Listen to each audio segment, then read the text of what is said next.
नमस्तेऽस्तु महामाये श्रीपीठे सुरपूजिते शङ्खचक्र गदाहस्ते महालक्ष्मी नमोऽस्तुते। नमस्ते गरुडारूढे कोलासुरभयङ्करी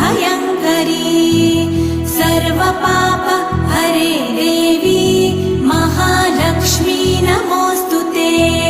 महादेव्यै च विद्महे विष्णुपत्न्यै च धीमहि तन्नो लक्ष्मी प्रचोदयात्।